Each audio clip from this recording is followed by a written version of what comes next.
على رسوله الكريم وعلى آله وأصحابه أجمعين أما بعد فأعوذ بالله من الشيطان الرجيم بسم الله الرحمن الرحيم قال الله تعالى في شأن حبيبه الكريم إن الله وملائكته يصلون على النبي يا أيها الذين آمنوا صلوا عليه وسلموا تسليما اللهم صل على سيدنا ومولانا محمد وبارك وسلم صلاة وسلام عليك يا سيدي يا رسول الله وعلى آلك وأصحابك يا نور اللہ۔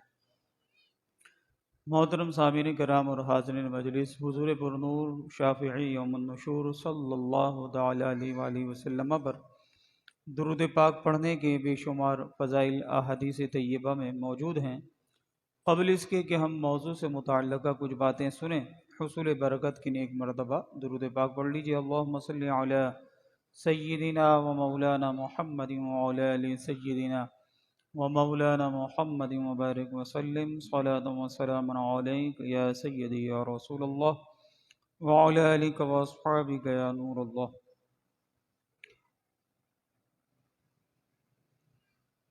قبر سے متعلق کچھ باتیں آج ہم سنیں گے، اور عالم برزخ جو ہمارا بحیثیت مسلمان ایک عقیدہ ہے کہ انسان مرنے کے بعد اٹھایا جائے گا، تو اس درمیان میں مرنے کے بعد اور اٹھائے جانے تک یہ جو پورا عرصہ ہے یہ عالم برزخ کہلاتا ہے۔ اس دنیا میں ہر شخص چونکہ ایک مقررہ وقت تک ہی دنیا میں رہے گا، اور بالآخر اس کی عمر چونکہ محدود ہے جس میں کوئی کمی بیشی نہیں ہوگی، جیسا کہ اللہ تعالیٰ نے فرمایا لن یؤخر اللہ نفسا اذا جاء اجلھا، کہ جب کسی جان کا وقت آ جائے گا تو اللہ تعالیٰ اس کی موت کو ہرگز مؤخر نہیں فرمائے گا، وقت نہیں ملے گا، مہلت نہیں ملے گی۔ تو مرنے والا شخص اگر بندہ مومن ہے، نیک ہے، تو قبر میں اس کو راحت اور سکون نصیب ہوگا، اس کے ساتھ حسن سلوک کیا جائے گا، اس کی قبر کو تحت نگاہ وسیع کر دیا جائے گا، جنتی کفن، جنتی بچھونا، جنت کی کھڑکی، اور اس کی قبر جنت کے باغوں میں سے ایک باغ بنا دی جائے گی۔ اس کے برعکس مرنے والا اگر کافر ہے، فاسق و فاجر ہے، تو اس کی قبر ناپسندیدگی اور بیزاری کا اظہار کرتی ہے، اور اس قدر زور سے اسے دباتی ہے کہ اس کی پسلیاں ٹوٹ پھوٹ کر آپس میں ایک دوسرے میں پیوست ہو جاتی ہیں۔ فرشتے اسے لوہے کی سلاخوں سے مارتے ہیں اور اس کی قبر جہنم کے گڑھوں میں سے ایک گڑھا بنا دی جاتی ہے۔ آج ہمارے شب و روز غفلت کی نظر ہو رہے ہیں، ہم دنیا کی رنگینیوں میں ایسے مست ہو گئے اور مگن ہو گئے کہ ہمیں اپنی موت اور آخرت کی شاید ہمارے ظاہری عمل سے تو یہی ظاہر ہوتا ہے کہ بالکل اس کی فکر نہیں ہے۔ اس دنیا میں ہمارا وقت پورا ہو جائے گا تو ہماری زندگی تمام ہو جائے گی، اور موت کا فرشتہ ہمارے گھر پر دستک دے گا اور ہمیں جانا ہوگا۔ احادیث طیبہ میں قبر کے بارے میں نبی کریم صلی اللہ علیہ وآلہ وسلم نے کثرت سے ارشادات ہمیں عطا فرمائے۔ حضرت سیدنا ابو سعید خدری رضی اللہ تعالیٰ عنہ کی ایک روایت ہے، حضور علیہ الصلاۃ والسلام نے ارشاد فرمایا کہ فَإِنَّهُ لَمْ يَأْتِ عَلَى الْقَبْرِ يَوْمٌ إِلَّا تَكَلَّمَ فَيَقُولُ أَنَا بَيْتُ الْغُرْبَةِ، قبر روزانہ کلام کرتی ہے، پکار کے کہتی ہے کہ میں غربت اور تنہائی کا گھر ہوں، میں خاک اور کیڑے مکوڑوں کا گھر ہوں۔ پھر جب کوئی بندہ مومن اس میں دفن ہوتا ہے تو خوشی سے قبر اس کا استقبال کرتی ہے، خوش آمدید کہتی ہے اس کو، اور کہتی ہے کہ میری پشت پر چلنے والے لوگوں میں تو مجھے بڑا ہی پیارا تھا، اب تو میری طرف آ گیا ہے تو میں تیری نگہبان ہوں، تو اپنے ساتھ میرے حسن سلوک کو دیکھے گا۔ پھر قبر تحت نگاہ وسیع کر دی جاتی ہے، جہاں تک نگاہ کام کرتی ہے بندے کی کشادگی ہی کشادگی کو وہ پاتا ہے۔ اب بظاہر تو ہمیں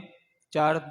دیواری کے اندر ایک گڑھے کے اندر بہت مخصوص سا حصہ نظر آتا ہے کہ قبر شاید اتنی سی ہے، لیکن اگر نیک اعمال ہیں، انسان نے اچھے اعمال کیے ہیں، اللہ کی بارگاہ میں توبہ کر کے گیا، تو پھر کیا ہوگا کہ اس کی قبر بظاہر ہمیں تنگ نظر آ رہی ہے، لیکن وہ اندر سے تحدی نگاہ وسیع کر دی جائے گی۔ اب ہماری نگاہ کیسی کام کرتی ہے، دور دور تک جاتی ہے، تو گویا اس کی قبر کے اندر بھی اتنی وسعت پیدا کر دی جائے گی۔ اور پھر کہتی ہے کہ تم میری طرف آ گئے تو میں تمہاری نگہبان ہوں، تو اب تم اپنے میرے حسن سلوک کو اپنے اندر دیکھو، اس قبر میں دیکھو۔ پھر قبر تحدی نگاہ وسیع ہو جاتی ہے اور اس کے لیے جنت کا دروازہ کھول دیا جاتا ہے۔ بعض روایت میں ہے کہ جنت کی کھڑکی کھول دی جاتی ہے، اور جب کوئی گناہگار یا کافر شخص قبر میں جاتا ہے تو قبر اسے کہتی ہے کہ تیرے آنے کی نہ کوئی مجھے خوشی ہے، نہ راحت ہے، نہ تیرا استقبال ہے، بلکہ جو لوگ اپنی زندگی میں میری پشت پر چلتے تھے تو ان میں مجھے سب سے زیادہ ناپسندیدہ تھا، اب تو میرے حوالے اور میری گود میں ہے، لہٰذا میں تیرا جو حشر کروں گی وہ تو دیکھے گا۔ پھر اس گناہگار شخص کو قبر زور سے دباتی ہے، جس کے باعث اس کی پسلیاں ٹوٹ پھوٹ کے خلط اور ملط اور باہم ایک دوسرے میں پیوست ہو جاتی ہیں۔ حضرت سیدنا عثمان غنی رضی اللہ تعالیٰ عنہ کی اپنی عادت کریمہ تھی کہ جب آپ کسی قبر کے پاس جاتے تو اس قدر روتے کہ آپ کی داڑھی مبارکہ آنسوؤں سے تر ہو جاتی اور اس میں سے آنسو چھلکنے لگتے، اس قدر زار و قطار روتے۔ تو آپ سے ایک بار عرض کی گئی کہ یا امیر المومنین، جنت اور دوزخ کا ذکر کر کے تو آپ اتنا نہیں روتے، تو پھر قبر کے معاملے میں آپ اتنے کیوں غمگین نظر آتے ہیں اور اتنی گریہ وزاری کیوں کرتے ہیں؟ تو سیدنا عثمان غنی رضی اللہ تعالیٰ عنہ نے جواباً ارشاد فرمایا کہ تاجدار رسالت حضور تاجدار ختم نبوت صلی اللہ تعالیٰ علیہ وآلہ وسلم کا ارشاد پاک ہے کہ ان القبر اول منزل من منازل آخرہ فإن نجا منہ فما بعدہ ایسر منہ وإن لم ینجو منہ فما بعدہ اشد منہ، یعنی میرے آقا کریم صلی اللہ تعالی علیہ وآلہ وسلم کا ارشاد پاک ہے کہ قبر آخرت کی منازل میں سے پہلی منزل ہے، تو قبر کا جس کا معاملہ گویا صحیح ہوا تو اس کا باقی معاملہ بھی اچھا ہوگا۔ تو فرمایا کہ قبر آخرت کی منازل میں سے پہلی منزل ہے، اگر کوئی اس سے نجات پا گیا تو بعد والا معاملہ اس سے آسان ہوگا، اور اگر اس سے نجات نہ ہوئی تو بعد والا معاملہ اس سے بھی زیادہ سخت تر ہو جائے گا۔ تو اس کا مطلب یہ ہوا کہ جس کا قبر کا معاملہ بخیر و عافیت ہوا، جس کی قبر کی زندگی کامیاب زندگی ہو گئی، جس کی قبر میں اللہ تبارک و تعالی نے رحمت و رضوان کی بارشیں عطا فرما دیں، جس کی قبر کو اللہ تبارک و تعالی نے تحدی نگاہ وسیع فرما دیا، جس کی قبر کو اللہ تبارک و تعالی نے جنت کے باغات میں سے ایک باغ بنا گیا، تو وہ یقیناً کامیاب ہے، کیونکہ جب پہلی منزل اتنی پرسکون ہے تو آئندہ کی جو منازل ہیں وہ بھی بڑی راحت و سکون والی ہوں گی۔ تو معلوم ہوا سیدنا عثمان غنی رضی اللہ تعالیٰ عنہ اور دیگر صحابہ کرام علیہم رضوان بھی، بالخصوص سیدنا عثمان غنی رضی اللہ تعالیٰ عنہ قبر کے حوالے سے اور اس پہلی منزل کے حوالے سے کتنے فکر مند رہا کرتے تھے کہ یہ پہلی منزل ہے کہ جو اگر آسان ہوئی تو یقیناً بعد والی منازل بھی ہمارے لیے آسان ہو جائیں گے۔ حضرت سیدنا ابو سعید خدری رضی اللہ تعالیٰ عنہ کی ایک روایت ہے، حضور مصطفیٰ جان رحمت صلی اللہ تعالیٰ علیہ وسلم نے ارشاد فرمایا انما القبر روضۃ من ریاض الجنہ او حفرۃ من حفرۃ النار، یعنی قبر جنت کے باغات میں سے یا تو ایک باغ ہے یا جہنم کے گڑھوں میں سے ایک گڑھا ہے۔ تو جس کے اعمال و افعال اچھے ہیں، جو اللہ کی بارگاہ میں مقبول ہے، جو اللہ کو راضی کرنے والے کام کرنے والا ہے، جو صوم و صلاۃ کی پابندی کرنے والا ہے، جو اللہ تبارک و تعالیٰ کی خوف کی وجہ سے گناہوں کا ترک کر دینے والا ہے، تو یقیناً اس کی زندگی کامیاب ہے۔ تو جب یہاں کامیاب زندگی ہے تو قبر کا معاملہ بھی اس کا اچھا ہونے والا ہے۔ تو یقیناً نیک اعمال قبر کی روشنی کا باعث ہیں، نیک اعمال جنت کے باغات میں سے قبر کے ایک باغ بن جانے کا سبب ظاہر ہیں، لہٰذا نیک اعمال کے ذریعے اللہ تبارک و تعالیٰ کی رضا کو حاصل کیا جا سکتا ہے اور اس کی نافرمانیوں سے اپنے آپ کو بچاتے ہوئے اپنی مستقبل یعنی قبر کو اچھا کیا جا سکتا ہے۔ جب اللہ عز و جل نیک اور پرہیزگار بندے اس کے وفات پا جاتے ہیں تو انہیں قبر میں غروب آفتاب کا وقت نظر آتا ہے۔ جیسے آفتاب غروب ہوتا ہے مغرب کا جو وقت ہے تو وہ کیسا منظر ہوتا ہے، کتنا حسین منظر ہوتا ہے۔ انہیں یوں محسوس ہوتا ہے کہ ان کی نماز عصر قضا ہونے والی ہے۔ سیدنا جابر بن عبداللہ رضی اللہ تعالیٰ عنہ کہتے ہیں حضور علیہ السلام نے فرمایا اذا دخل المیت القبر، فرمایا کہ جب میت قبر میں پہنچتی ہے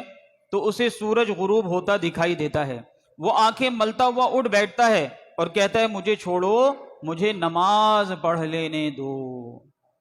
تو معلوم ہوا ایک طرف اللہ تعالیٰ کے وہ نیک بندے ہیں جنہیں مرنے کے بعد بھی اپنی نمازوں کی فکر رہتی ہے۔ اب ظاہر ہے یہ فکر کسے ہوگی، مجھے اور آپ کو ہوگی یا اسے ہوگی جو دائماً نماز پڑھنے والا ہو، جس کی نمازیں اللہ کی بارگاہ میں مقبول ہوں، کہ مرنے کے بعد بھی سورج غروب ہوتا اسے دکھائی دے رہا ہے اور وہ سمجھتا ہے میری نماز قضا نہ ہو جائے اور وہ یہ کہتا ہے مجھے نماز پڑھ لیں۔ اچھا ایسے مومنین بھی ہیں کہ جنہیں اللہ تبارک و تعالیٰ قبر میں بھی نماز کی توفیق عطا فرما دیتا ہے، وہ ان کی کرامت ہے۔ ایسے کئی واقعات ہیں، شرح الصدور کے اندر جلال الدین سیوطی شافعی رحمۃ اللہ تعالی نے ایسے بہت سارے واقعات کو نقل فرمایا کہ قبر کے اندر جو اللہ کے اولیاء تھے، اللہ کے مقبول تھے، اللہ کی عبادات سے محبت کرنے والے تھے، تو اللہ تعالیٰ نے انہیں قبر میں بھی نماز کی توفیق سے نواز دیا۔ کسی کو تلاوت قرآن مجید کی توفیق سے نواز دیا۔ کیوں؟ اس لیے کہ وہ دل جمعی کے ساتھ دائمی طور پہ اللہ تبارک و تعالیٰ کی عبادت کرنے والے تھے، ان کے شب روز اللہ تبارک و تعالیٰ کی یاد سے قائم تھے، ان کے ذہن و فکر میں اللہ کی یاد ہمیشہ تازہ رہا کرتی تھی۔ اس لیے کہ جب وہ مر گئے تو بسا اوقات اللہ تبارک و تعالیٰ نے بطریق کرامت انہیں ان اعمال کی توفیق قبر میں بھی عطا فرما دی۔ حالانکہ قبر کے اندر تو عمل کا ثواب کا کوئی معاملہ ہی نہیں ہے، ثواب تو دنیا میں ہے، لیکن وہ بطریق کرامت کہ انہیں نماز سے چونکہ سکون حاصل ہوتا ہے اور تلاوت قرآن مجید سے ان کا دل بہلتا ہے، تو اللہ تبارک و تعالیٰ نے بطریق کرامت بعض لوگوں کو یہ کرامت کے طور پہ ان اعمال کی قبر میں بھی توفیق عطا فرمائی۔ تو معلوم ہوا کہ اللہ تبارک و تعالیٰ کے نیک بندے جنہیں مرنے کے بعد بھی اپنی نمازوں کی فکر رہتی ہے، ان کا اس حدیث مبارکہ کے اندر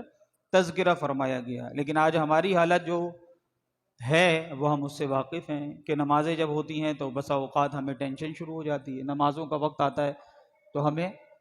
بسا اوقات غفلت زیادہ ہو جاتی ہے، فکری دامن گیر نہیں ہو رہی ہوتی، اور بعض لوگ وہ ہوتے ہیں کہ جو اسی انتظار میں رہتے ہیں کہ یہ نماز کا وقت آیا ہے، اب دوسری نماز پڑھنی، اس کا وقت کب آئے گا۔ وہ اپنے ٹائم ٹیبل کو دیکھتے ہیں کہ کب نماز کا وقت ہے، اسی کے مطابق پھر وہ اپنی مصروفیات کو ترتیب دے لیتے ہیں۔ یہ بھی یاد رکھیے کہ موت سے پہلے اور تنگ و تاریک اور گہری قبر میں اترنے سے قبل ہم نے اپنی اصلاح نہ کی تو خود کو 5 وقتہ نمازوں کا پابند نہ بنایا، فرائض و واجبات کا خوگر نہ بنایا، سستی اور کاہلی اور غفلت برتنے کا یہ سلسلہ جاری رہا یہاں تک کہ موت آ گئی تو جہنم کا ہب ہب نامی کنواں جو ہے وہ ہمارا منتظر رہے گا۔ چنانچہ نمازوں کی پرواہ نہ کرنے والوں کے بارے میں ارشاد فرمایا گیا فَخَلَفَ مِن بَعْدِهِمْ خَلْفٌ أَضَاعُوا الصَّلَاةَ وَاتَّبَعُوا الشَّهَوَاتِ فَسَوْفَ يَلْقَوْنَ غَيًّا۔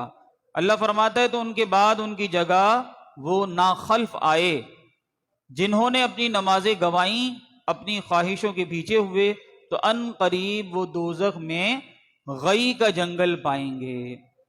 صدر الشریعہ مولانا امجد علی اعظمی علی رحمہ فرماتے ہیں غی جہنم میں ایک وادی کا نام ہے، ایک جگہ کا نام ہے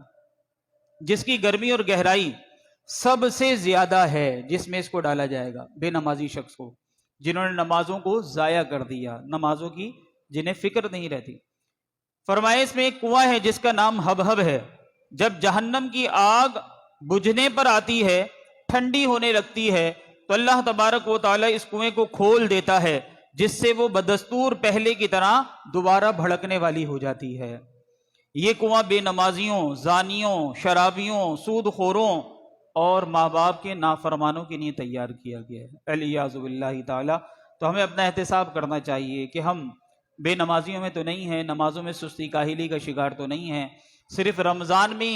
ہم نمازی بنتے ہیں، اس کے علاوہ سستی کاہلی کا معاملہ رہتا ہے، کہیں یہ ہماری دائمی عمل ایسا تو نہیں ہے کہ ہم سال کے 11 ماہ جو ہے غافل رہتے ہیں اور ایک ماہ میں جو ہے وہ چست ہو جاتے ہیں اور پھر اسی سستی اور کاہلی کا شکار ہو جاتے ہیں؟ کہیں ہمارا معاملہ ایسا تو نہیں ہے؟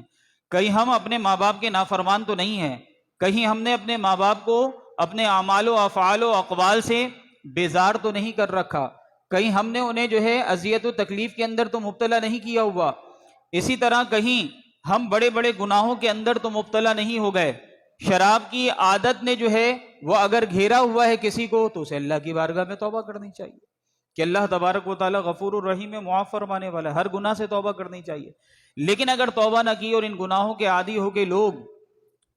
بحیثیت مسلمان بھی ان گناہوں سے اگر انہوں نے توبہ نہیں کی تو پھر معاملہ یہی ہوگا جو اللہ کے حبیب صلی اللہ تعالیٰ علیہ وآلہ وسلم نے احادیث طیبہ کے اندر بیان فرمایا، جو خود قرآن مجید نے واضح طور پہ بیان فرمایا۔ اس لیے ہمیں چاہیے کہ اپنی قبر کی تیاری کے لیے کوشش کریں اور اپنی قبر کی تیاری کے لیے، راحت قبر کے لیے دنیا کی ان سانسوں کو غنیمت جانتے ہوئے اچھے اعمال کرنے کی کوشش کریں اور برے اعمال سے اپنے آپ کو بچائیں۔ جب لوگ اپنے اپنے گھروں کو لوٹ جاتے ہیں، تدوین سے فارغ ہوتے ہیں، تو پھر قبر کے اندر منکر نکیر دو فرشتے آ جاتے ہیں، نہایت ڈراؤنی اور ہیبت ناک شکل کے دو فرشتے آتے ہیں جنہیں منکر نکیر کہا جاتا ہے۔ ان کے بدن کی رنگت حدیث میں آیا کہ سیاہ ہوتی ہے، ان کی آنکھیں سیاہ اور نیلی ہوتی ہیں جو سائز میں دیگ کے برابر ہوتی ہیں، اور ان سے آگ کے شعلے نکل رہے ہوتے ہیں، ان کے مہیب و خوفناک بال سر سے پاؤں تک لٹکے ہوئے ہوتے ہیں، ان کے دانت کئی ہاتھ لمبے، اور وہ اپنے دانتوں سے زمین چیرتے ہوئے گناہگار کی قبر میں آئیں گے، مردے کو جھنجھوڑ کر بٹھائیں گے اور نہایت سختی کے ساتھ کرخت آواز کے اندر اس سے 3 سوالات کریں گے۔ مر ربو کا، تیرا رب کون ہے؟ ما دینو کا، تیرا دین کیا ہے؟ ما کنت تقول فی حق حاضر رجل، تو ان کے بارے میں دنیا میں کیا کہا کرتا تھا؟ حضور کی زیارت کرا کے پوچھا جائے گا کہ ان کے بارے میں تمہارا دنیا میں کیا عقیدہ تھا، وہ بیان کرو۔ تو یہ 3 سوالات ہونے ہیں۔ سیدنا برا بن عازب رضی اللہ تعالیٰ عنہ کہتے ہیں کہ نبی کریم علیہ السلام نے یہ آیت مبارکہ تلاوت فرمائی، وَيُثَبِّتُ اللَّهُ الَّذِينَ آمَنُوا بِالْقَوْلِ الثَّابِتِ فِي الْحَيَاةِ الدُّنْيَا وَفِي الْآخِرَةِ، فرمایا اللہ ایمان والوں کو دنیا و آخرت کی زندگی میں حق پر ثابت قدم رکھتا ہے۔ اور اس کی تفسیر میں پھر آپ نے ارشاد فرمایا کہ اللہ تعالیٰ دنیا و آخرت میں اہل ایمان کو حق پر ثابت قدم رکھتا ہے۔ اس کا مطلب یہ ہے کہ فی القبر اذا قیل لہ من ربک، یعنی اللہ تبارک و تعالیٰ اس بندے مومن کو جو نیک ہوتا ہے، جب اس سے سوال کیا جاتا ہے تیرا رب کون ہے، تو اللہ تبارک و تعالیٰ اس آیت کریمہ میں جو فرما رہا ہے دنیا و آخرت میں اسے ثابت قدمی عطا فرماتے ہیں۔ تو یہ وہ شخص ہوگا کہ اس قبر کے سوال کے جواب میں وہ کہے گا ربی اللہ، کہ اللہ میرا رب ہے، اور وہ کامیاب ہو جائے گا۔ جس نے یہاں اللہ کو پہچانا تو قبر کے اندر بھی وہ اللہ تبارک و تعالیٰ کی معرفت چونکہ اپنے قلب کے اندر لے کر گیا ہے، تو اللہ تبارک و تعالیٰ کیا کرے گا؟ اس کو وہاں پہ بھی ثابت قدمی عطا فرمائے گا۔ یہ میرے اور آپ کے آقا صلی اللہ تعالیٰ علیہ وسلم ارشاد فرما رہے ہیں۔ اور پھر اسی آیت کی تفسیر میں حضور نے دوسرا قول ارشاد فرمایا کہ وما دینو کا، یعنی جب اس سے قبر میں پوچھا جائے گا تیرا دین کیا ہے، تو اللہ تبارک و تعالیٰ اس وقت اس کو ثابت قدمی عطا فرمائے گا اور وہ کہے گا کہ دین الاسلام، میرا دین جو ہے وہ اسلام ہے۔ تو یہ کون کہے گا؟ کہ جس کو اللہ تعالیٰ نے دنیا میں بھی استقامت عطا فرمائی دین پر، اور مرنے کے بعد پھر وہ اس معرفت کو فرشتوں کے سامنے بیان فرمائے گا، اور وہ جب فرشتوں سوال کریں گے تو وہ انہیں بڑے اطمینان کے ساتھ جواب دے دے گا۔ اور تیسرا سوال جو ہوگا تو حضور علیہ الصلوۃ والسلام نے فرمایا کہ فی القبر اذا قیل لہ ومن نبیک، ایک روایت میں یہ آیا کہ تمہارے نبی کون ہیں، جب اس سے پوچھا جائے گا تو اللہ تعالیٰ اسے حق پر ثابت قدمی عطا فرمائے گا، اور وہ تینوں سوالوں کے جواب بثواب عطا فرما کر اللہ تبارک و تعالیٰ کی بارگاہ میں کامیاب زندگی گزارنے والوں میں شامل ہو جائے گا۔ تو گویا تیسرا سوال تو حضور کے بارے میں ہونا ہے اور دکھا کر پوچھا جانا ہے۔ حضور علیہ الصلوۃ والسلام کی زیارت کا شرف جو ہے وہ انسان کو عطا کیا جانا ہے، اور حضور کے بارے میں فرشتوں کا پھر یہ سوال ہونا ہے کہ ان کے بارے میں تم دنیا میں کیا کہتے تھے۔ تو کامیاب لوگ تو کہیں گے ہوا رسول اللہ صلی اللہ علیہ وسلم، کہ یہ تو رسول اللہ صلی اللہ علیہ وسلم ہیں، یہ تو وہی آقا کریم ہے کہ جن کی یاد میں جیا کرتا تھا، جن کی یاد میں آنسو بہایا کرتا تھا، یہی وہی آقا کریم ہے کہ جنہوں نے فرمایا تھا کہ نماز میری آنکھوں کی ٹھنڈک ہے، تو میں نمازوں کی پابندی کیا کرتا تھا کیونکہ مجھے اپنے آقا کریم صلی اللہ تعالی علیہ وسلم سے محبت تھی، محبت کے تقاضوں پہ عمل بھی کیا۔ لیکن اگر محبت کے تقاضوں پہ عمل نہیں کیا، حضور کی آنکھوں کی ٹھنڈک یعنی نماز جو معراج مومن قرار دیا گیا، یعنی مومن کی معراج ہے، اسی سے غافل رہے، تو بتائیے پھر وہاں معرفت کیسے حاصل ہوگی؟ اللہ تعالیٰ تو یہ معرفت اسے عطا فرمائے گا کہ جو دنیاوی زندگی میں اس پہ استقامت پذیر رہا، تو اللہ فرما رہے ہم اسے یہ استقامت آخرت میں بھی عطا فرمائیں گے، اور آخرت کی پہلی منزل کیا ہے؟ وہ قبر ہے۔ قبر میں بھی وہ کامیاب ہوگا کہ جو نبی پاک صلی اللہ تعالی علیہ وآلہ وسلم سے محبت کرنے والا ہے، نمازوں کی پابندی کرنے والا ہے۔ قبر میں مسلمان اور کافر کے جوابات کا بھی حال سیدنا برا بن عازب رضی اللہ تعالیٰ عنہ نے ارشاد رسول صلی اللہ علیہ وسلم کو روایت کر کے بیان فرمایا۔ آپ فرماتے ہیں کہ حضور علیہ السلام نے فرمایا، پھر اس بندے مومن کی روح اس کے جسم میں لوٹا دی جاتی ہے، اور اس کے پاس دو فرشتے آتے ہیں، اسے بٹھا کے پوچھتے ہیں، یعنی جب انتقال ہوتا ہے تو اللہ کی بارگاہ میں روح کو لے کے چلے جاتے ہیں فرشتے، اور پھر اس کی قبر میں واپسی لوٹا دیا جاتا ہے۔ پھر فرشتے آتے ہیں اور وہ پوچھتے ہیں تیرا رب کون ہے،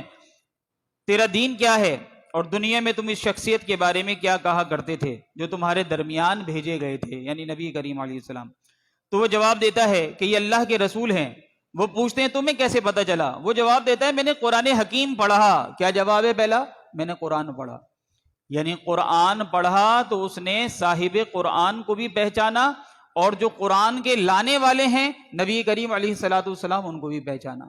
یعنی اس نے قرآن پڑھا، یعنی پڑھنے سے مراد کیا ہے؟ صرف وہ ریڈنگ کرتا رہا، پڑھتا رہا؟ نہیں، بلکہ پڑھنے سے مراد یہ ہے کہ قرآن اس سے کیا کہنا چاہ رہا ہے، اللہ تبارک و تعالیٰ اس سے کیا چاہتا ہے، اور بندے کے بارے میں اللہ تبارک و تعالیٰ نے کیا احکامات نازل فرمائے ہیں، ان کو اس نے سمجھا، پڑھا، سمجھا اور اس کے اوپر عمل کیا۔ تو جب اس نے عمل کیا تو یہ عمل کرنا اس کے کام آ گیا، اور پھر وہ یہ کہتا ہے کہ میں نے قرآن حکیم پڑھا، اس لیے میں نے صحیح جواب دیا، میں اس پر ایمان لایا اور قرآن مجید کی میں نے تصدیق کی۔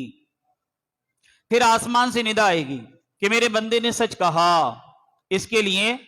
جنت کا بچھونا بچھاؤ، اسے جنتی لباس پہناؤ، اور اس کے لیے جنت کا دروازہ کھول دو، اور ایک روایت میں جنت کی کھڑکی کھول دو۔ حضور علیہ السلام نے مزید فرمایا پھر اسے جنت کی ہوا اور خوشبو آئے گی، اور اس کی قبر تحد نگاہ وسیع کر دی جائے گی۔ پھر ارشاد فرمایا پھر ایک خوبصورت چہرے، اچھے لباس والا خوشبودار شخص اس کے پاس آ کے کہے گا میں تمہیں ایسی بشارت دیتا ہوں جو تمہیں خوش کر دے گی، یہ وہی دن ہے جس کا تم سے وعدہ کیا گیا تھا۔ بندہ مومن پوچھتا ہے کہ آپ کون ہیں، اور آپ کے چہرے سے تو خیر کے آثار ظاہر ہیں۔ وہ جواب دیتا ہے کہ میں تمہارا نیک عمل ہوں۔ اس پر جنتی شخص نعمتوں کو دیکھ کے شوق سے کہتا ہے کہ یا رب قیامت قائم فرما دے، یعنی اتنی نعمتیں مل گئی ہیں تو دائمی ٹھکانہ عطا فرما دے مجھے۔ اور اگر صاحب قبر کافر و مشرک ہو تو جوابات میں ناکام رہے گا، اور پھر اس پہ عذابات کا سلسلہ ہوگا، اور پسلیاں ٹوٹ پھوٹ کے ایک دوسرے میں پیوست ہوں گی، اور اس کی قبر کے اندر آگ بھڑکا دی جائے گی۔ تو مردوں کی قوت سماعت بہرحال بہت زیادہ ہوتی ہے، اور قبر میں راحت و عذاب دونوں کا سلسلہ ہوگا۔ اللہ تعالیٰ ہمیں عذاب سے محفوظ فرمائے، کیونکہ نبی کریم علیہ السلام نے عذاب قبر کو فرمایا کہ عذاب قبر حق ہے، اور اس سے پناہ مانگنے کا حکم ارشاد فرمایا۔ حضور علیہ السلام ایک صحابی رسول کی قبر پہ تشریف لے گئے، اور کافی دیر تک وہاں پہ ذکر و اذکار کرتے رہے، اور نبی کریم علیہ السلام نے جب صحابہ کرام کو ایک موقع پہ ارشاد فرمایا کہ اللہ تبارک و تعالیٰ کی بارگاہ میں عذاب قبر سے پناہ طلب کرو، تو دعائے معصورہ میں بھی شامل ہیں دعائیں اس طرح کی۔ تو عذاب قبر سے انسان کو پناہ مانگنی چاہیے، جس طرح ہم آخرت کے عذاب سے اللہ کی پناہ مانگتے ہیں، ہر قسم کے عذاب سے اللہ تبارک و تعالیٰ کی پناہ مانگنی چاہیے۔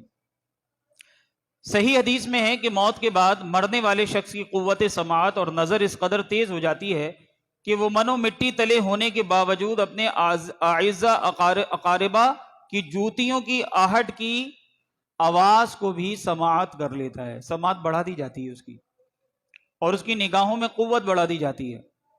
اب بظاہر مٹی کا ایک تودا ہے، وہ تو قبر کے اندر نیچے ہے، بظاہر تو اسے کچھ بھی نظر نہیں آ رہا کون آیا، لیکن اللہ تعالیٰ یہ ساری چیزیں منکشف فرما دیتا ہے، ہٹا دیتا ہے اور اس کو دکھاتا ہے۔ اللہ تعالیٰ قادر مطلق ہے۔ اللہ ایسا قادر مطلق ہے کہ اگر وہ چاہے تو کانوں سے دیکھنے کا کام لے اور آنکھوں سے سننے کا کام لے، وہ قادر مطلق ہے۔ اس کی قدرت میں کسی بھی قسم کا کوئی نقص اور کمی نہیں ہے۔ یہ تو اسبابی عادیاں ہیں جو اللہ تعالیٰ نے عطا فرما دی ہے، لیکن اللہ تعالیٰ اسباب کا محتاج نہیں ہے۔ وہ جیسا چاہے، جس سے چاہے، جو چاہے کام لے سکتا ہے۔ اگر وہ آگ سے چاہے کہ اس سے ٹھنڈک کا کام لیا جائے تو حضرت ابراہیم پہ فرمائے یا نار کونی بردم و سلام علی ابراہیم، تو آگ ٹھنڈی ہو جائے۔ وہ نہیں چاہتا کہ آگ تکلیف پہنچائے، ٹھنڈک کا معاملہ اللہ نے چاہا تو دیکھیں اس کا جو سبب عادی تھا، آگ کا سبب عادی کیا ہے؟ آپ ہاتھ ڈالیں گے جلا دے گی، وہ یہ نہیں دیکھے گی کہ کون ہے ہاتھ ڈالنے والا، لیکن اللہ تعالیٰ نے چونکہ تاثیر بھی اللہ پیدا فرماتا ہے ان چیزوں کے اندر، اور تاثیر بھی مخلوق ہے، اللہ پیدا فرماتا ہے، تو اللہ نے نہ چاہا حضرت ابراہیم علیہ السلام کو جلائے تو دیکھیے اس کو ٹھنڈا کر دیا، حالانکہ تاثیر اس کی کیا ہے؟ گرم، لیکن ابراہیم علیہ السلام بھی ٹھنڈی ہو گئی۔ چھری کا کام کیا ہے؟ کاٹنا، لیکن اسماعیل علیہ السلام کے گلے پہ اللہ نے نہ چاہا کہ چلے تو نہیں چلی، باوجود اس کے کہ حضرت ابراہیم علیہ السلام تو چلانے کی پوری کوشش کر رہے تھے کیونکہ وہ بھی اللہ کا حکم تھا، لیکن نہیں چلی کیونکہ اللہ نے نہیں چاہا۔ مچھلی کے پیٹ میں حضرت یونس علیہ السلام کو اللہ تبارک و تعالیٰ نے حیات عطا فرما دی، جہاں حیات کا بظاہر کوئی تصور نہیں ہے۔ اللہ تعالیٰ نے نہ چاہا کہ انہیں مچھلی کھائے، اور نگلنے کے باوجود ان کو کوئی وہ تکلیف پہنچا سکے، اللہ نے نہ چاہا تو دیکھیں تکلیف بھی نہیں پہنچائی اور وہ صحیح و سالم رہے۔ تو اس کا مطلب یہ ہے کہ اللہ تبارک و تعالیٰ ان اسباب کا محتاج نہیں ہے۔ ہاں ایک سبب ہے، ایک سبب عادی ہے جو اللہ تعالیٰ نے بنایا ہے، اور وہ تمام چیزیں چل رہی ہیں، ہم بھی اس کا مشاہدہ کرتے ہیں، لیکن حقیقت یہ ہے کہ اللہ تبارک و تعالیٰ اسباب کا محتاج نہیں ہے، بلکہ ایک طریقہ نظام ہے جو اللہ تبارک و تعالیٰ نے رائج فرمایا ہوا ہے، اور جو سلسلہ چل رہا ہے کہ آنکھوں سے ہم دیکھتے ہیں، کانوں سے سنتے ہیں، ناک سے جو ہے وہ سونگھتے ہیں، منہ سے ذائقے کا کام لیتے ہیں، چکھنے کا، ہاتھ سے چھونے کا کام لیتے ہیں، تو یہ اللہ تبارک و تعالیٰ کی مشیت پہ ہے۔ جب اللہ چاہتا ہے تبھی لیتے ہیں، جب اللہ نہ چاہے تو یہ اسباب بھی بظاہر کارگر ہمیں نظر نہیں آ رہے ہوتے۔ اگر اللہ نہ چاہے تو ہاتھ نہ اٹھ سکے، اللہ نہ چاہے تو آنکھیں نہ دیکھ سکیں،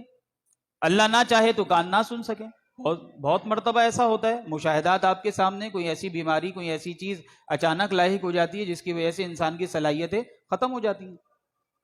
باوجود انسان ہٹا کٹا ہوتا ہے، صحت مند ہوتا ہے، لیکن نہیں کام کر رہے ہوتے اس کے اعضاء۔ یہ اللہ تبارک و تعالیٰ کی مشیت ہے۔ چنانچہ حضور علیہ الصلوۃ والسلام کی ایک روایت سیدنا انس بن مالک رضی اللہ تعالیٰ عنہ سے روایت ہے، آپ صلی اللہ تعالیٰ علیہ وسلم نے فرمایا جب بندے کو اس کی قبر میں رکھا جاتا ہے، اس کے اصحاب، رشتہ دار، دوست، احباب وغیرہ تدفین کر کے فارغ ہو کے چلے جاتے ہیں، تو وہ بندہ مرنے والا شخص اس کی جوتیوں کی آہٹ کی آواز کو سنتا ہے، پھر اس کے پاس وہی دو فرشتے آتے ہیں، اسے بٹھاتے ہیں، پھر وہی سوالات نکیرین کا سلسلہ شروع ہوتا ہے، اور حضور علیہ الصلوۃ والسلام کے بارے میں پوچھا جاتا ہے، پھر وہ اس کے جوابات دیتا ہے۔ نبی کریم علیہ الصلوۃ والسلام نے ارشاد فرمایا کہ مزید یہ کہ فَيَرَاهُمَا جَمِيعًا، وہ شخص جنت اور دوزخ دونوں کے ٹھکانے کو دیکھ لیتا ہے۔ تو جو رب جنت اور دوزخ کے ٹھکانے کو مردہ شخص کے اوپر منکشف فرما کے اسی قبر سے اس کا نظارہ کروا دے، تو وہی رب اگر مردے کی آنکھوں میں اتنی قوت اور طاقت عطا فرما کے جو قبر پہ زیارت کرنے والے ہیں ان کی اس کو جو ہے معرفت عطا فرما دے، تو اس میں کون سی بعید بات ہے؟ کوئی بعید بات نہیں ہے کہ جب وہ جنت اور جہنم کے نظارے صحیح احادیث میں آیا کرتا ہے، اور اس کی قبر کو جنت کے باغوں میں سے ایک باغ یا جہنم کے گڑھوں میں سے ایک گڑھا بنا دیا جاتا ہے، تو پھر تو لوگوں کا آنا تو بہت انتہائی قریب ہے، اور اللہ تبارک و تعالیٰ چاہے تو یقیناً وہ مردوں کو ان تمام معاملات کو دکھا سکتا ہے، پہچان کروا سکتا ہے۔ اسی لیے نبی کریم صلی اللہ تعالیٰ علیہ وسلم کی ایک اور حدیث مبارکہ سیدنا ابن عمر رضی اللہ تعالیٰ عنہ کی ہے، آپ نے فرمایا کہ حضور علیہ السلام نے فرمایا جب کوئی شخص فوت ہو جاتا ہے تو اس پر صبح و شام اس کا ٹھکانہ پیش کیا جاتا ہے، یعنی جو آخرت میں سے ملے گا وہ قبر کے اندر پیش کیا جاتا ہے کہ یہ تمہارا ٹھکانہ ہے جو تمہیں آخرت میں ملنے والا ہے۔ اگر وہ جنتی ہے تو جنت میں ٹھکانہ، اور اگر دوزخیوں میں سے ہے تو دوزخ میں اس کا ٹھکانہ اسے قبر ہی میں دکھا دیا جاتا ہے، اور یہ کہا جاتا ہے کہ یہ تمہارا وہ ٹھکانہ ہے جس کی طرف قیامت کے دن تمہیں لے جایا جائے گا۔ اس کا مطلب ہے کہ مرنے کے بعد ہی انسان پہ منکشف ہو جاتا ہے کہ وہ اہل سعادت سے ہے یا اہل شقاوت سے ہے۔ وہ سعادت مندوں میں لکھ دیا گیا ہے یا شقی لوگوں کے اندر اس کا معاملہ ہے، یہ اس کے اوپر ظاہر کر دیا جاتا ہے، اور اس کو آخرت کا نتیجہ بھی قبر کے اندر بیان کر دیا جاتا ہے۔ اسی لیے حضور علیہ السلام نے فرمایا کہ قبر جو ہے وہ آخرت کی منازل میں سے سب سے پہلی منزل ہے۔ سیدنا عثمان غنی نے بھی تو یہی فرمایا نا، کہ روتے ہوئے فرمایا، قبر پہ رونے کی وجہ بیان فرمائی اس لیے کہ یہ آخرت کی منازل میں سے سب سے پہلی منزل ہے، جس کی پہلی منزل اچھی ہوئی اس کی آخرت کی دوسری منازل بھی اچھی ہوں گی، اور جس کی پہلی منزل خراب ہوئی تو بعد والی منازل بھی اس کی خراب ہو جائیں گی۔ لہٰذا قبر کے بارے میں، اس کی تیاری کے بارے میں ہمیں اپنا ذہن بنانا چاہیے۔ نبی کریم علیہ السلام نے فرمایا کہ مومن کی قبر ایک سبز باغ ہوتا ہے، اس کی قبر 70 گز کشادہ کر دی جاتی ہے، اور اسے 14ویں رات کے چاند کی طرح روشن کر دیا جاتا ہے۔ بظاہر ہمیں تو روشنی نظر نہیں آئے گی، ظاہر ہے کہ آخرت کا معاملہ ہے، غیب کا معاملہ ہے، لیکن جس کے ساتھ بیت رہی ہے وہ بڑی آسانی میں ہے، وہ بڑی نور کی کرنوں میں ہے، وہ اللہ تبارک و تعالیٰ کی جانب سے رحمت و رضوان کی بارشوں میں ہے۔ اس کی قبر گویا نیک گیا ہے، نمازی گیا ہے، روزے دار گیا ہے، اللہ تبارک و تعالیٰ کا فرما بردار گیا ہے، اللہ کی رضا کو پانے والوں میں گیا ہے، تو اس کی قبر بقعۂ نور بنی ہوئی ہے۔ بظاہر ہمارے سامنے وہ ٹوٹی پوٹی کیوں نہ ہو، بظاہر قبر کے آثار مٹتے ہوئے دکھائی کیوں نہ دے رہے ہوں، ظاہر سے تو باطن کا معاملہ دیکھا ہی نہیں جا سکتا کیونکہ وہ تو معاملہ غیب ہے، لیکن اس کے باوجود وہ راحت قبر کو محسوس کر رہا ہے۔ نبی کریم فرما رہے ہیں کہ اس کی جو قبر ہے وہ 14ویں رات کے چاند کی طرح روشن ہو جاتی ہے۔ پھر فرمایا کیا تم جانتے ہو کہ آیت کریمہ جس میں اللہ تعالیٰ نے فرمایا وَمَنْ أَعْرَضَ عَنْ ذِكْرِي فَإِنَّ لَهُ مَعِيشَةً ضَنْكًا وَنَحْشُرُهُ يَوْمَ الْقِيَامَةِ أَعْمَى، کہ جس نے میری یاد سے منہ پھیرا تو یقیناً اس کے لیے تنگ زندگانی ہے، ہم اسے قیامت کے دن اندھا اٹھائیں گے۔ کس کے بارے میں نازل ہوئی اور تنگ زندگانی سے کیا مراد ہے؟ صحابہ کرام علیہم رضوان نے عرض کی کہ اللہ اور اس کا رسول زیادہ بہتر جانتے ہیں، تو میرے آقا کریم صلی اللہ تعالی علیہ وآلہ وسلم نے دیکھیں کیا ارشاد فرمایا، فرمایا عذاب الکافری فی قبرہ والذی نفسی بیدہ انہ یسلط علیہ 99، فرمایا کہ قبر میں کافر کے عذاب کے بارے میں یہ آیت نازل ہوئی ہے، اور اس رب ذوالجلال کی قسم جس کے دست قدرت میں میری جان ہے کہ کافر پر قبر میں 99 اژدہے مسلط کر دیے جائیں گے۔ کیا تم جانتے ہو کہ یہ اژدہا کیسا ہے؟ تو ان میں سے ہر ایک 70 سانپوں پر مشتمل ہوگا، جن میں سے ہر سانپ کے 7 سر ہوں گے، جس سے وہ اسے کاٹیں گے اور نوچیں گے، اور ایسا اس کے ساتھ قیامت تک ہوتا رہے گا۔ اور ایک اور حدیث مبارکہ میں آپ نے ارشاد فرمایا کہ عذاب قبر چونکہ حق ہے اور یہ انسان کے اوپر، اس کے جسم اور روح دونوں کے اوپر جو ہے وہ طاری کیا جائے گا، اور عذاب قبر کا انکار کرنا یہ گمراہی ہے۔ اہل سنت والجماعت کے عقائد میں سے ہے کہ عذاب قبر حق ہے، ہم عذاب قبر کا انکار نہیں کرتے، اس لیے کہ قرآن کی آیات بھی اس کے اوپر دلالت کرتی ہیں، اور کثیر احادیث طیبہ ہیں جو عذاب قبر کو، راحت قبر کو بیان کرتی ہیں۔ اس لیے اللہ تبارک و تعالیٰ نے ارشاد فرمایا النار یعرضون علیہا غدوا وعشیا، آگ جس پر صبح و شام یہ پیش کیے جاتے ہیں۔ اب تو آخرت میں تو قیامت کے بعد عذاب میں جائے گا نا آدمی، یا تو جنت یا دوزخ، لیکن یہاں جو فرمایا کہ آگ جس پر صبح و شام پیش کیے جاتے ہیں، تو مفسرین نے فرمایا اس آیت میں صبح و شام آگ پہ پیش کیے جانے سے مراد برزخ کی زندگی میں، جسے ہم قبر کہتے ہیں، قبر کی زندگی میں عذاب میں مبتلا کیا جانا ہے۔ تو یہ آیت واضح طور پہ دلالت کرتی ہے کہ انسان کو عذاب قبر میں بھی مبتلا کیا جائے گا۔ پھر اللہ تعالیٰ نے فرمایا، سیدنا برا بن عازب رضی اللہ تعالیٰ عنہ کی ایک روایت میں کہ حضور علیہ السلام نے فرمایا کہ اللہ کا جو ارشاد ہے یثبت اللہ الذین آمنوا بالقول الثابت، اللہ ایمان والوں کو حق پہ ثابت قدم رکھتا ہے۔ یہ آیت مبارکہ عذاب قبر کے بارے میں نازل ہوئی، تو اس کا مطلب ہے کہ عذاب قبر حق ہے۔ ہم نے اس کو بہت آسان لے رکھا ہے،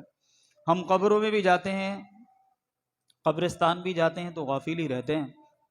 نہ وہاں سے ہم کوئی نصیحت حاصل کر رہے ہوتے ہیں، نہ ہی نصیحت کا کوئی ذہن لے کر ہم جا رہے ہوتے ہیں، جنازوں کو بھی ہم کندھا دے ہی رہے ہوتے ہیں، لیکن ایک رسم ہے جو ہمارے یہاں چل رہی ہے اور ہم نے اس کو بہت آسان لے رکھا ہے۔ کبھی ہم نے غور کیا، خالی تنہائی کے اندر کبھی قبرستان گئے ہوں اور سوچا ہو کہ ہمیں بھی اس کی جگہ لیٹنا ہے اور اس تنگ قبر کے اندر اترنا ہے، اور قرآن و حدیث میں جو چیزیں ارشاد فرمائی گئی ہیں اگر اللہ تعالیٰ ناراض ہوا تو پھر وہ جو عذاب کا سلسلہ احادیث میں آیا ہے تو کیسی زندگی ہوگی؟ کوئی بچانے والا بظاہر وہاں پر موجود نہیں ہوگا. یہ ذہن ہمارا نہیں ہوتا.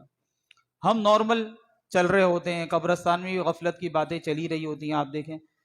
کہ دفنانے جائیں گے بسا اوقات اور قبروں کے قبوں کے اوپر جو ہے وہ تبصرے ہو رہے ہوتے ہیں، قبر والوں کے اوپر تبصرے ہوتے ہیں، ان کی زندگی جو سابقہ وہ گزار کے گئے ہیں اس کے اوپر ہم تبصرے کر رہے ہوتے ہیں، ان کے واقعات اور حالات کے اوپر جو ہے وہ غفلت کے ساتھ تذکرے ہوتے ہیں. بسا اوقات تو قبرستان کے اندر لوگ ہنس رہے ہوتے ہیں، کہکہ لگا ہوتے ہیں. یہ تو کہکہے کی جگہ ہی نہیں ہے، یہ تو غفلت کا مقام ہی نہیں ہے، یہ تو جھنجھوڑ کے رکھ دینے والا مقام ہے کہ انسان غور کر لے کہ مجھے بھی مر کے اندھیری قبر کے اندر اترنا ہے اور میرے سارے ناز اٹھانے والے مجھ سے دور ہو جائیں گے. مجھے اپنے عمل کے ساتھ ہی اللہ کی بارگاہ میں پیش ہونا ہے، اور اللہ کی بارگاہ میں پیش ہونا تو ہے ہی، لیکن آخرت میں جو اٹھایا جانا ہے اس سے پہلے یہ برزخ کے معاملے کے ساتھ بھی مجھے دو چار ہونا ہے، لیکن ذہن ہی نہیں ہوتا. اور ہم یہاں پر بھی غفلت کا شکار ہو جاتے ہیں. سیدنا علی المرتضی رضی اللہ تعالیٰ عنہ بیان کرتے ہیں کہ پہلے ہمیں عذاب قبر میں شک تھا، یہاں تک کہ سورہ تکاثر جب نازل ہوئی جس کے باعث ہمارے دلوں میں عذاب قبر کے بارے میں کوئی بھی شک نہ رہا، اور اللہ تعالیٰ نے فرمایا کہ الہاکم التکاثر، مال کی کثرت نے تمہیں ہلاک کر دیا، حتی زرتم المقابر، یہاں تک کہ تم نے قبروں کا منہ دیکھا. تو حضرت علی المرتضی رضی اللہ تعالیٰ عنہ اس آیت مبارکہ کی جانب اشارہ کر کے فرماتے ہیں کہ جب یہ آیت مبارکہ نازل ہو گئی تو ہمارے دل مطمئن ہو گئے اس بات کے اوپر کہ یقیناً عذاب قبر کیا ہے، وہ حق ہے. اسی طرح سیدہ عائشہ صدیقہ رضی اللہ تعالیٰ عنہ کہتی ہیں کہ حضور علیہ الصلوۃ والسلام سے عذاب قبر ہونے نہ ہونے کے بارے میں سوال کیا گیا تو نبی کریم علیہ السلام نے فرمایا نعم عذاب القبری، ہاں عذاب قبر ہوتا ہے. تو حضرت عائشہ صدیقہ رضی اللہ تعالیٰ عنہ فرماتی ہیں اس کے بعد میں نے دیکھا کہ جب بھی رسول اللہ صلی اللہ علیہ وسلم نے نماز پڑھی تو آپ نے عذاب قبر سے نماز کے اندر اللہ کی پناہ طلب فرمائی. اب دیکھیں رسول کائنات صلی اللہ علیہ وسلم جن کی شفاعت سے امت داخل جنت ہوگی، جن سے کبیرہ گناہ کرنے والوں کی شفاعت کا سلسلہ ہوگا، جو جہنم سے نکال کر داخل جنت فرمانے والی ذات ہے، جن کے بارے میں اللہ کے حبیب اللہ تبارک و تعالی خود ارشاد فرماتا ہے کہ حبیب علیہ الصلوۃ والسلام آپ کے سبب سے آپ کا رب آپ کی امت کے اگلے اور پچھلوں کو داخل جنت فرمائے گا، ان کی گویا بخشش فرمائے گا. لیکن اس کے باوجود نبی کریم علیہ الصلوۃ والسلام اللہ تبارک و تعالی سے عذاب قبر سے پناہ طلب فرما رہے ہیں. کیوں؟ ہماری تعلیم کے لیے کہ امت اس جانب توجہ کرے کہ عذاب قبر حق ہے اور مرنے کے بعد جو ہے راحت قبر اور عذاب قبر کا معاملہ ہے. نبی کریم علیہ السلام نے فرمایا ایھا الناس استعیذوا باللہ من عذاب القبر فإن عذاب القبر حق، اے لوگوں عذاب قبر سے اللہ کی پناہ مانگو، یقیناً عذاب قبر برحق ہے. عذاب قبر کی بہت ساری وجوہات شارحین حدیث نے بیان فرمائی، حضور علیہ الصلوۃ والسلام نے بھی ارشاد فرمائی. ان میں سے ایک وجہ یہ بھی ارشاد فرمائی گئی کہ عمومی طور پہ عذاب قبر اس شخص کو ہوتا ہے کہ جو پیشاب کے چھینٹوں سے نہیں بچتا. تو پیشاب عام ہے، چاہے وہ جانور کا ہو چاہے وہ انسان کا ہو، انسان کو اس سے بچنا چاہیے. اب یہاں پہ ہوتا یہ ہے کہ ابھی قربانی کے دن آپ کے قریب ہیں تو اب منڈیوں میں بھی جانا آنا ہوتا ہے، تو حتی الامکان کوشش کرے کہ اپنے کپڑوں وغیرہ کو آلودہ ہونے سے انسان بچائے. لیکن دیکھنے میں یہ آتا ہے کہ بعض لوگ اس کی پرواہ نہیں کرتے. تو حدیث میں ایک سبب یہ بھی بیان کیا گیا کہ عذاب قبر عمومی طور پہ پیشاب کے چھینٹوں کے نہ بچنے کی وجہ سے ہوتا ہے. تو لہٰذا وہ چاہے انسانی پیشاب ہو، تو بچوں کے پیشاب سے بعض لوگ نہیں بچتے. ایسا غلط جو ہے وہ خیالات ذہنوں کے اندر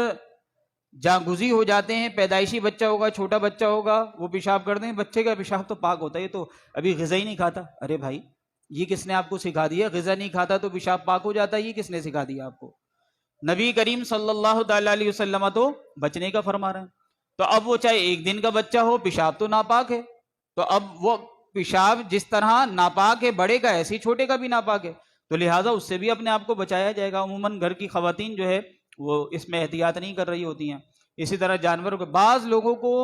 قطرات وغیرہ کی بیماری ہو جاتی ہے، جس کی وجہ سے وہ یا بعض بیماریوں کی وجہ سے بزرگ حضرات ہوتے ہیں انہیں پیشاب کا عارضہ ہو جاتا ہے. تو حتی الامکان اپنے آپ کو پاک رکھنے کی کوشش کریں، اللہ کی بارگاہ میں توبہ بھی کرتے رہیں. چونکہ یہ عذر ہے اور اس وجہ سے بالکل پاک رہنا ممکن بسا اوقات نہیں رہ پاتا. حرج میں انسان مبتلا ہو جائے گا کہ کتنے کپڑے وہ چینج کرے گا، تو ایسی صورت میں امید ہے کہ اللہ تبارک و تعالیٰ اس کے عذر کو قبول فرما لے گا۔ لیکن یہ بات ہو رہی ہے کہ عام حالات میں انسان اپنے آپ کو نجاست سے ملوث نہ کرے اور حتی الامکان کوشش کرے کہ وہ ناپاکی کی چھینٹوں سے اپنے آپ کو بچاتا رہے، پیشاب وغیرہ سے۔ اللہ تبارک و تعالیٰ سے کہ اللہ تعالیٰ ہمیں عذاب قبر سے محفوظ و مامون فرمائے۔ آمین۔ وآخر دعوانا ان الحمد للہ رب العالمین۔